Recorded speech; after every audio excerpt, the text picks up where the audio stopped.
Hello. Well, here I am to wish you a good and peaceful Sabbath.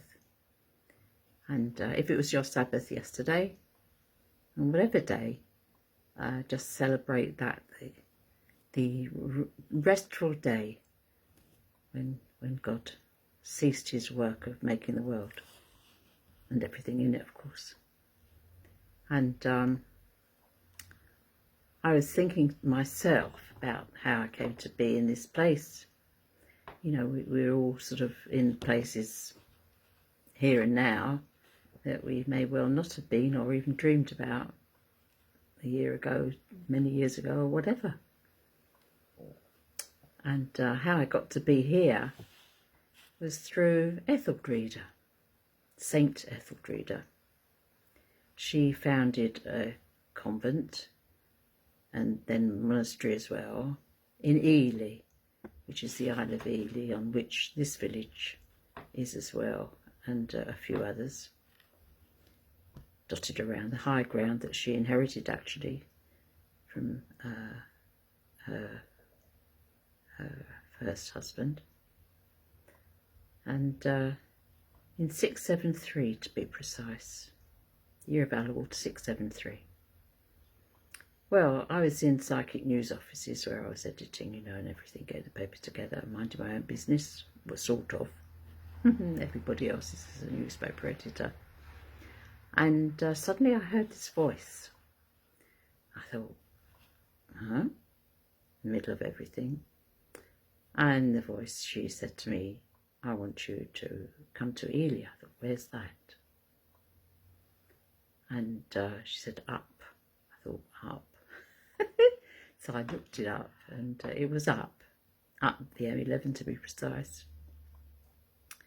So I was at Stansted at the time.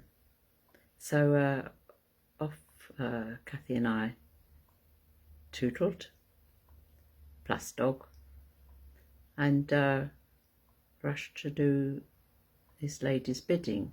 Didn't know who she was, just a voice. And she seemed to mean business, so she seemed very nice, so I thought, okay. And I went into Ely Cathedral, we went into Ely Cathedral, and she came and spoke to me there. Told me a bit about herself, stuff like that. I thought, wow, sort of quite impressed. Anyway, long story short, I ended up here in Littleport. And on top of that, unknown to me, Littleport had an ironmonger's and forge, which had been the first place to import speed skates, would you believe me, being an ex-speed skater. And they imported Hagen speed skates. Wow. Anyway, so here I am, and set up a circle, home circle, and the home circle members then said to me, it would be nice if we had a church. So that's what I did. We did together. We set up a church, and it's still going strong here in the village hall every Thursday night, and that's been since 1998, non-stop. It's had some different faces changing and so on and so forth. My protege and student Nick Brown, now Reverend Nick Brown, leads the congregation now, and I stepped back, of course, from that, and he's got his own organisation, which is very nice. Mine, of course, is still the New Spiritualists Society UK. And yeah, I thought, what a lovely time to speak to you anyway on the Sabbath. And you know, looking at the Bible, the Old Testament, there's so many exhortations to celebrate the Sabbath, the day that God rested after making the world and everything in it. And it goes, the theme of that goes all the way through the Old Testament, all the way through to the prophets themselves.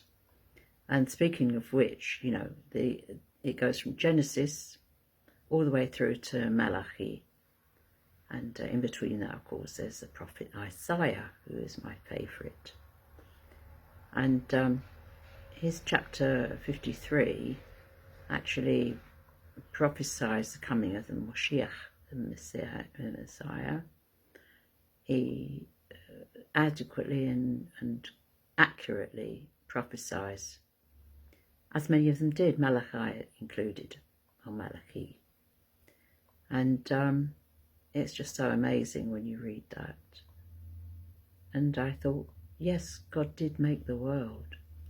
And all these evolutionary theorists, you know, it is only a theory. And, you know, science can prove that we all come from the same place. We were made literally out of the same substances. Just amazing. You know, they say at the funeral services, dust to dust. Well, it said that God made us out of the dust of the earth, and in fact scientifically appropriate, because everything that's in the analysis of the earth is also within ourselves, would you believe, although we are animate and the earth itself is inanimate. But yeah, so, you know, and Christianity itself, as you move into the New Testament, rests on that race and religion of old. And of course that was the race and religion that Yeshua himself was born into. So he lived and he died a Jew, executed of course by the Romans, a bit of also conniving by the extreme ultra-Orthodox people at the time. And, you know, put in context, it's unsurprising. They used to stone people to death for things like, well, I say people, there's often women and people who stepped out of line. I mean, if you read the hundreds of prohibitions in the Old Testament, the law that they lived by is very, very stringent, and the punishments severe to death. However, we're so glad, aren't we, that we have that, and the wonderful Gospels, and at the end of it all, of course, Revelations, which is another visionary giving off what he saw, what he sees, and what he hears from the other side. And it's all a bit frightening, really, a little bit terrifying. But we can take the best things from it, I think. So, you know, back to our Genesis, you know, and our Sabbath and our rest and our celebration of that. There are so many exhortations to keep it, to be mindful of the Sabbath, to keep it nice and everything, that it really does count for something, does it not?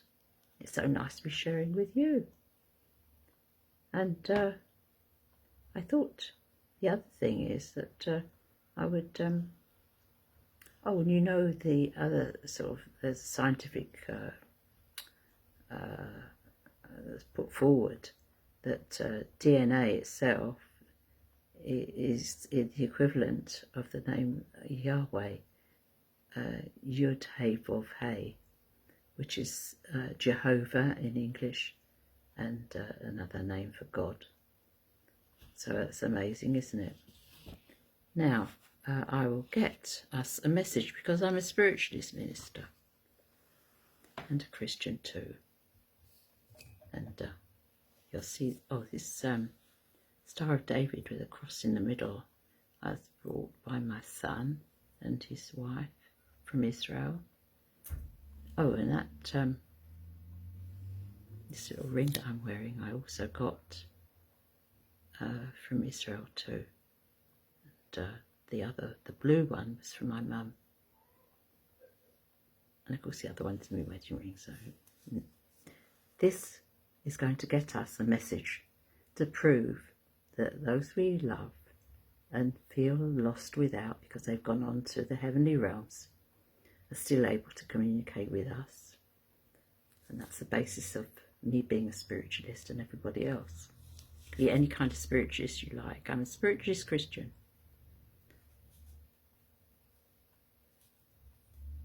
There we are. I'm going to open this.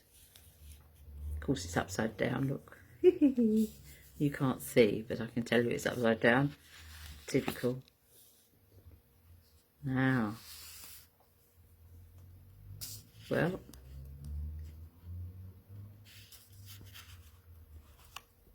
God of the living, in whose eyes unveiled thy whole creation lies. All souls are thine. We must not say that those are dead who pass away. From earthly toil and strife set free, they are but living unto thee. I think they were listening to us, the heavenly host, the angels, our loved ones too. Not spilt like water on the ground, not wrapped in dreamless sleep profound, not wandering in unknown despair, beyond thy voice, thine arm, thy care, not left to lie like fallen tree, not dead, but living unto thee. O breather into man of breath, O holder of the keys of death, O giver of the life within, save us from death, the death of sin, that body, soul and spirit be forever living unto thee. How marvellous is that? Just opened it and it was upside down at the time. Well, I'll say God bless you. Hope you enjoyed these few minutes with me. I've enjoyed chatting with you and sharing the love that I feel that God has for us and the hope that things will get better. Whatever is going on in your life, whatever is going on around us, we must have hope. That's another exhortation, particularly from Paul, who writes about his feelings and convictions and his messages, and he tells us that we must have hope, and the Bible tells us to continue that. And I think that celebrating the Sabbath as that day of rest after God's creation of everything, and especially of us, that we should be forever hopeful. It would be disgraceful if we weren't. So especially hopeful on this day. And of course, dear Lord, we pray for all those who are sick and suffering on beds of ill health. We also pray for those who are held captive, and we wish them to be returned to the Holy Land, dear Lord, as soon as you can. We know that all good things come from the Lord, and we trust that. We hope for the best. So I say God bless you and yours. I hope that you have a peaceful, restful day with some celebration in it, and that all good things will come to you. I'll say bye-bye for now.